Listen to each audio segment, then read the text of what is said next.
saya akan mengulang yang mobilitas, yakni di mana argumen alternatif yang menentang kebijakan redistributif pemerintah adalah bahwa dengan mobilitas sosial yang memadai, distribusi pendapatan tidak memiliki kepentingan etis tertentu.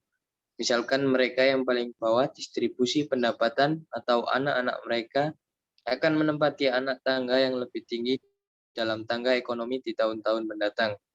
Dan pada saat yang sama beberapa orang lain akan turun, setidaknya secara relatif. Kemudian distribusi yang relatif konstan dari waktu ke waktu menyembunyikan sedikit perubahan dalam distribusi pendapatan.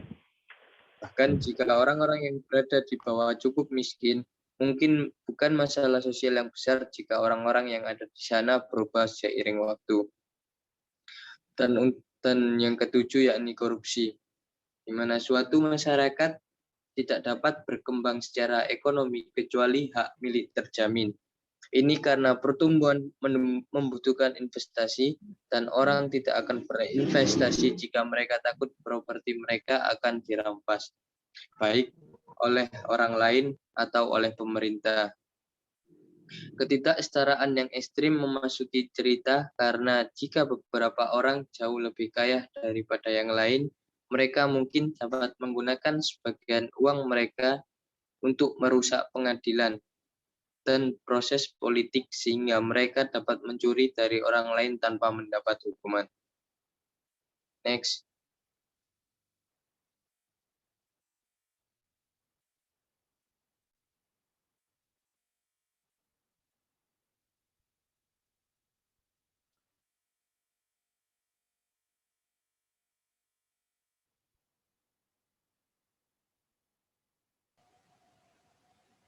Next lagi Mbak Devi, itu udah. Oke, yang selanjutnya adalah insiden pengeluaran. Nah, pada insiden pengeluaran ini ada 4 topik bahasan, yaitu yang pertama pengaruh harga relatif atau relative price effect, yang kedua adalah public goods atau barang publik, yang C adalah menilai transfer in kind atau following in kind transfer, yang keempat adalah alasan untuk transfer dalam bentuk barang atau reason for in kind transfer. Next. Nah, yang pertama ini adalah pengaruh harga relatif atau relative price effect. Misalkan pemerintah memutuskan untuk subsidi konsumsi rumah berpendapatan rendah. Bagaimana hal ini mempengaruhi distribusi pendapatan? Dugaan pertama adalah orang yang mendapat subsidi dan yang membayar pajak itu rugi. Jika yang membayar pajak memiliki pendapatan yang lebih tinggi dari penerima subsidi, maka distribusi pendapatan menjadi lebih merata. Sayangnya, cerita sederhana ini mungkin menyesatkan. Jika subsidi mendorong orang miskin untuk meminta lebih banyak perumahan, maka biaya perumahan prasubsidi dapat meningkat. Oleh karena itu, penerima subsidi tidak mendapatkan manfaat sepenuhnya dari subsidi.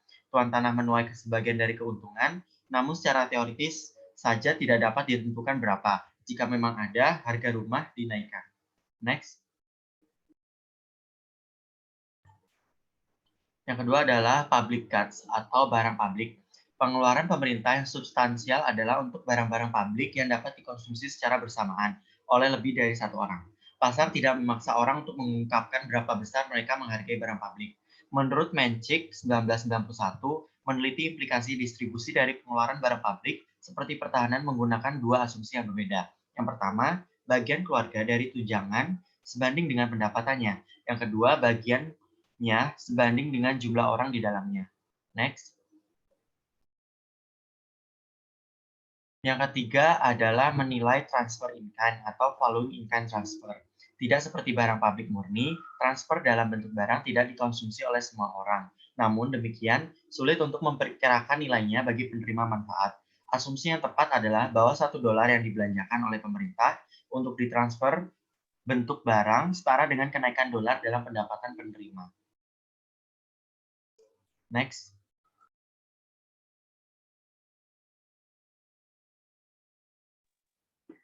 Selanjutnya adalah alasan untuk transfer dalam bentuk barang atau reason for in-kind transfer. Itu barang. Transfer barang dapat mencegah orang yang tidak memenuhi syarat untuk melamar. Ya. Saya ulangi, transfer barang dapat mencegah orang yang tidak memenuhi syarat untuk melamar karena beberapa orang bersedia berbohong demi mendapatkan uang tersebut. Tetapi kurang bersedia berbohong demi mendapatkan komoditas yang tidak mereka inginkan, apalagi jika komoditas tersebut sulit dijual kembali. Seperti apartemen di proyek perumahan rakyat. Dengan cara yang sama menimbulkan kerepotan bagi penerima kesejahteraan untuk mengantri, mengisi banyak formulir, dapat membuat mereka yang tidak benar-benar membutuhkan enggan melamar. Next.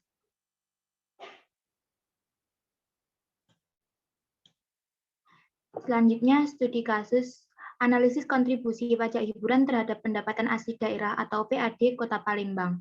Dalam Undang-Undang Nomor 28 Tahun 2009 terdapat berbagai jenis pajak daerah dan salah satunya adalah pajak hiburan.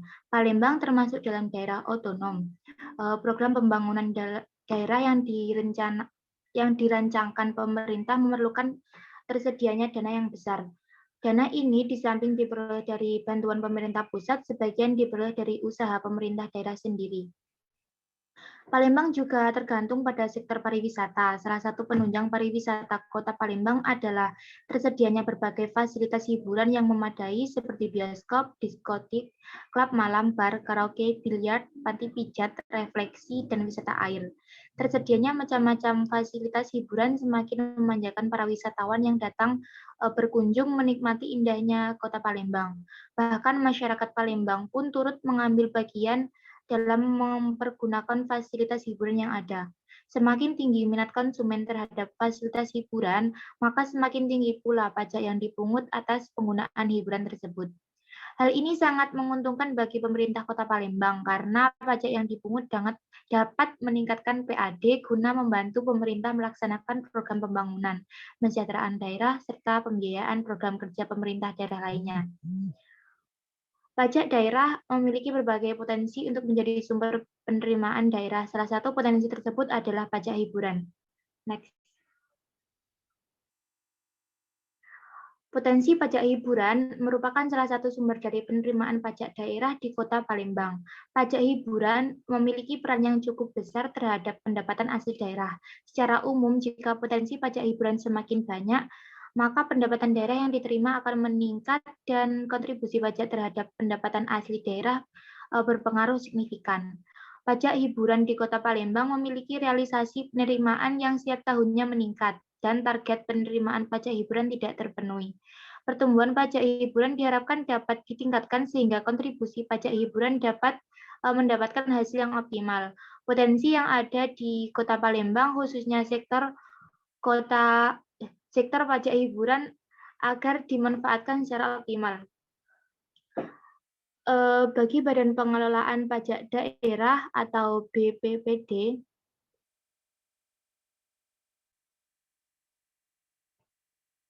Kota Palembang diupayakan agar selalu melakukan pendekatan kepada wajib pajak. Karena pentingnya pajak bagi suatu pemerintah daerah, pajak menjadi faktor krusial bagi suatu daerah untuk membangun daerahnya sendiri.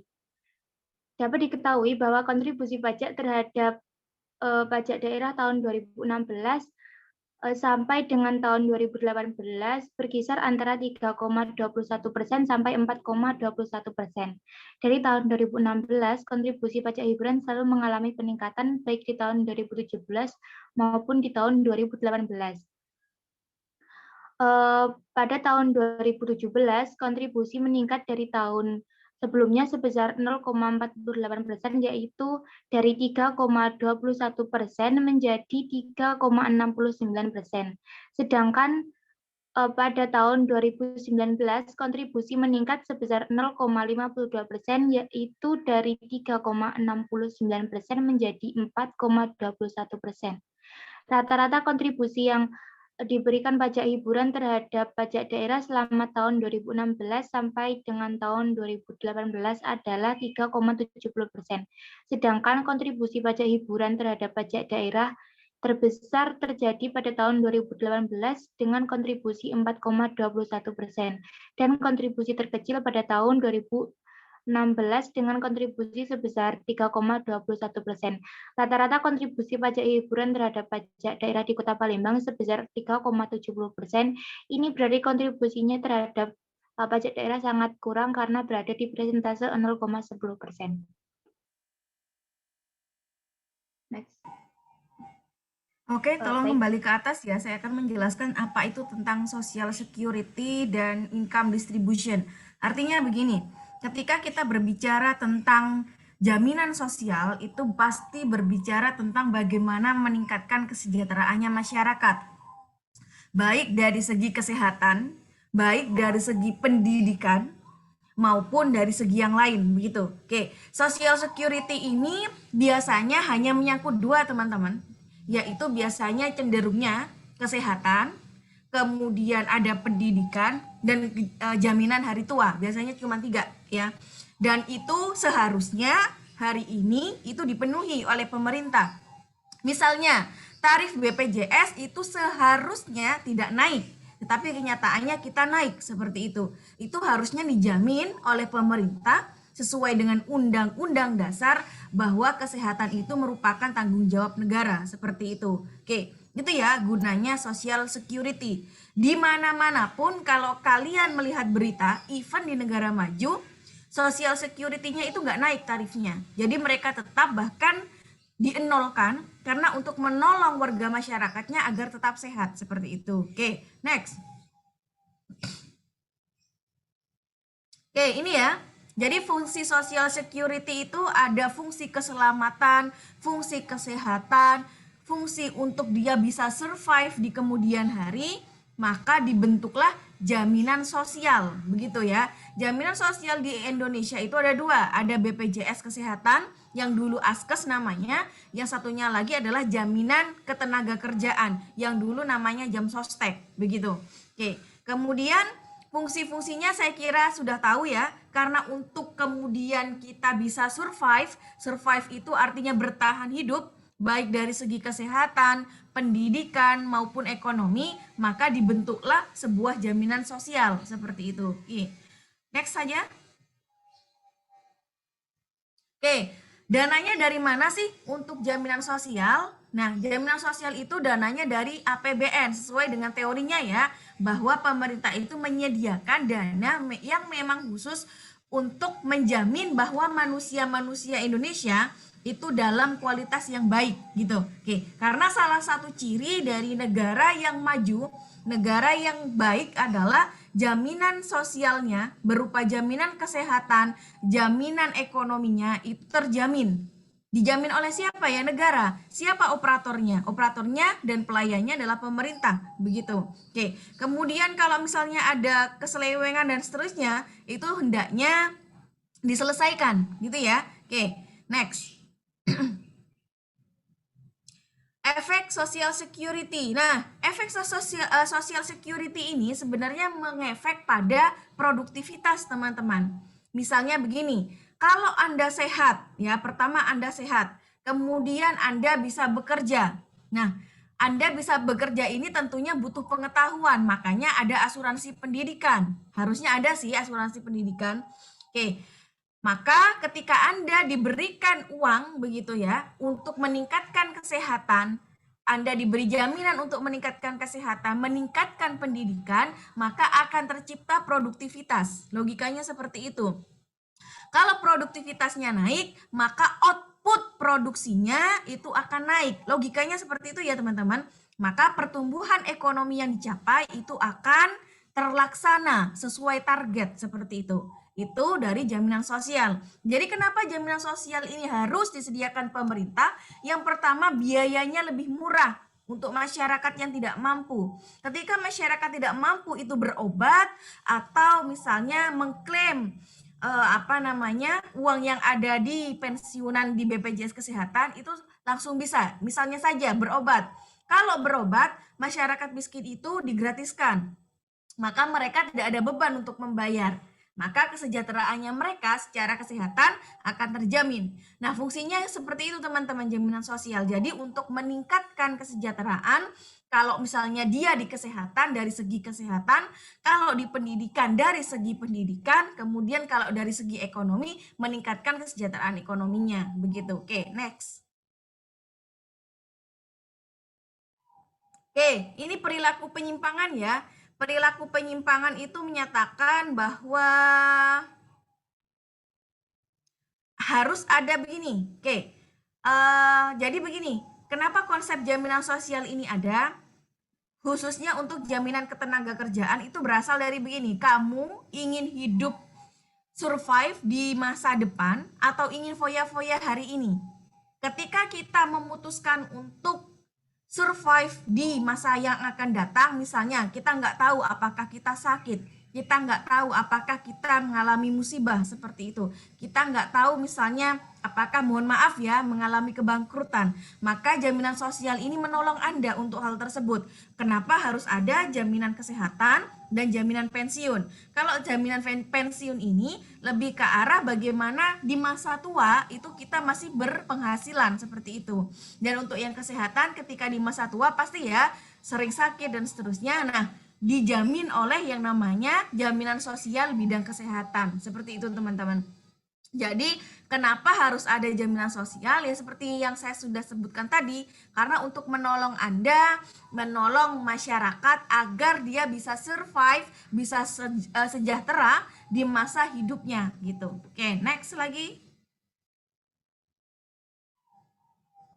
Ini ya, ini keputusan pensiun untuk yang oke, ini oke, next saja.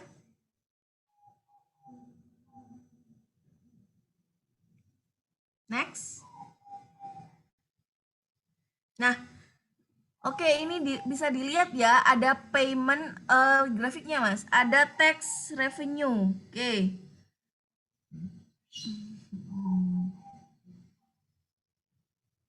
Oke, ini gimana nih?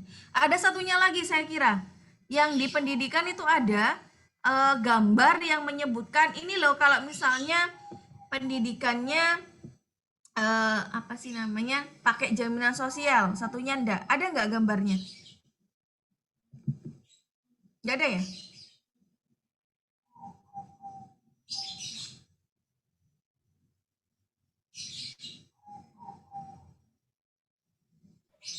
Nggak ada. Oke, next saja coba. Ini soalnya penjelasan semua ya, harusnya ada bentuk gambar-gambarnya sih. Ini studi kasus. Nah, kalau income distribution, oke. Itu yang tadi adalah jaminan sosial ya. Kenapa kok ada income distribution? Saya jelaskan aja sesingkat mungkin ini. Jadi income redistribution itu artinya mendistribusikan kembali pendapatan. Ini berkenaan dengan pajak ya teman-teman. Jadi ketika pajak yang saya setorkan kepada pemerintah, itu nanti akan berupa pendistribusian kembali pendapatan kepada yang lain.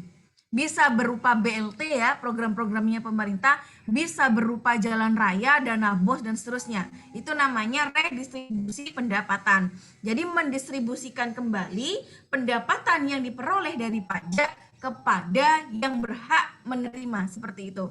Makanya kenapa kemarin ketika ada konsep Pareto efisien ya, yang satunya merasa senang dan yang satunya tidak senang, yang membayar pajak itu merasa tidak senang, tetapi yang menerima, nah menerima dari dana pajak atau redistribusi pendapatan lagi, itu akan merasa senang karena kesejahteraannya akan meningkat.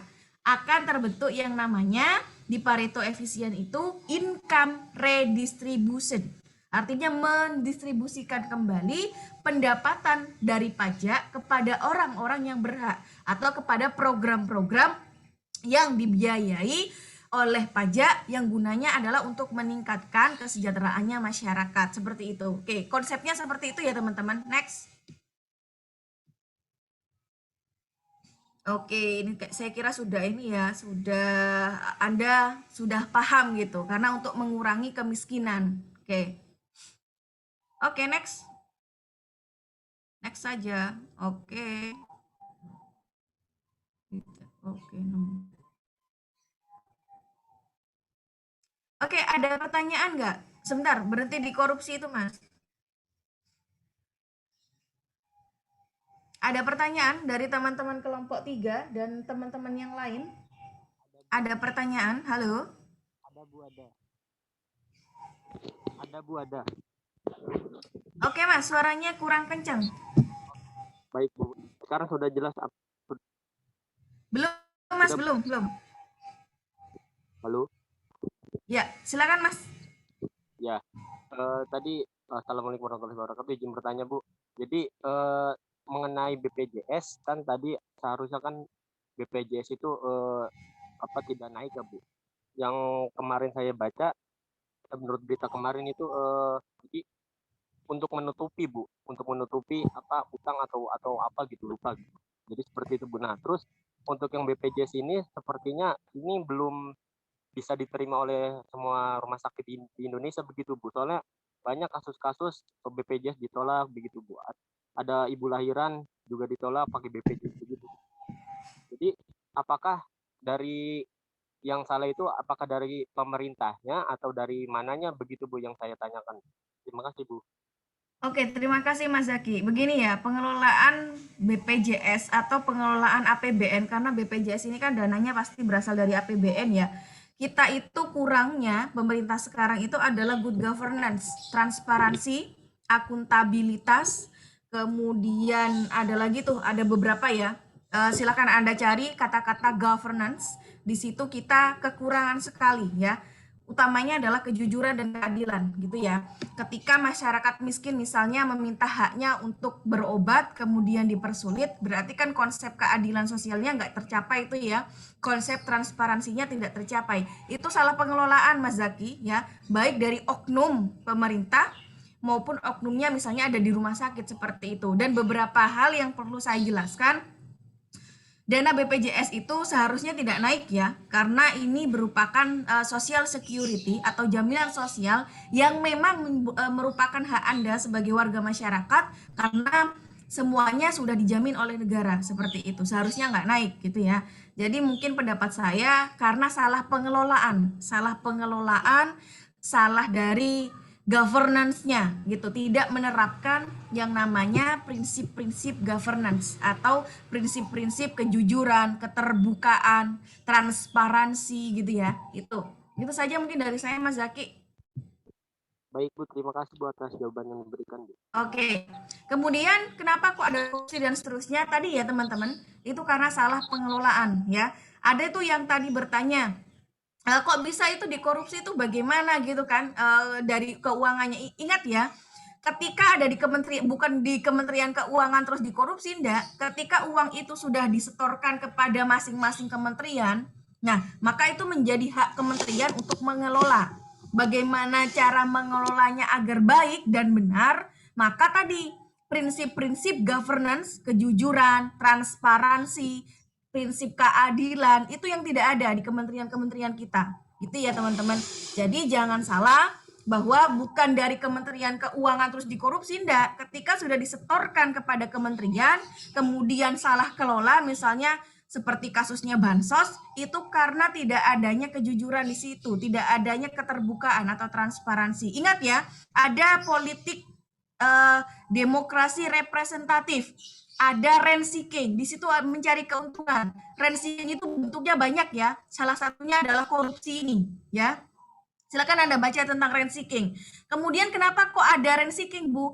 Di situ ada interest atau kepentingan. Nah, dua hal ini yang menyebabkan seseorang atau sekelompok orang itu melakukan tindak pidana korupsi seperti itu. Silakan dibaca. Rent seeking dan interest itu berbahaya ya. Kemudian yang bisa mencegahnya adalah gimana? Governance, keterbukaan, kejujuran yang pertama, keadilan gitu ya. Oke, silakan Anda buka lagi. Oke, itu saja mungkin ke bawahnya coba di bawahnya lagi. Oke. Oh, oke. Kalau ada grafik-grafiknya saya minta ini ya teman-teman ditampilkan ya. Oke, ini adalah bentuk-bentuk ya.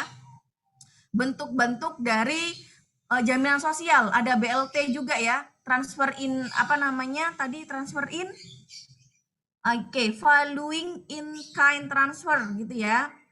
Oke.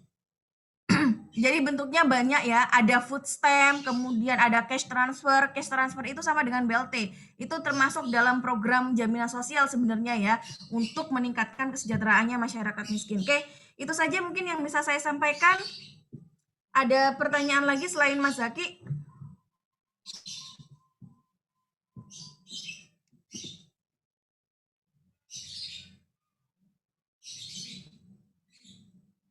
Oke, kalau tidak ada karena sudah jam 9.37 ya. Terima kasih banyak kepada kelas C ya untuk kesediaannya hadir ya, dan memang Kelas jadwalnya. Ibu. Sorry, kelas B. Sorry. Mohon maaf teman-teman, soalnya nggak urut ya. Oke, silakan bagi yang belum tadi ter-screenshot, itu di screenshot ulang ya, untuk bukti bahwa hari ini kelas B ekonomi publik itu benar-benar hadir. Terima kasih banyak sekali lagi. Silakan tadi Mas Johan untuk berdoa dulu karena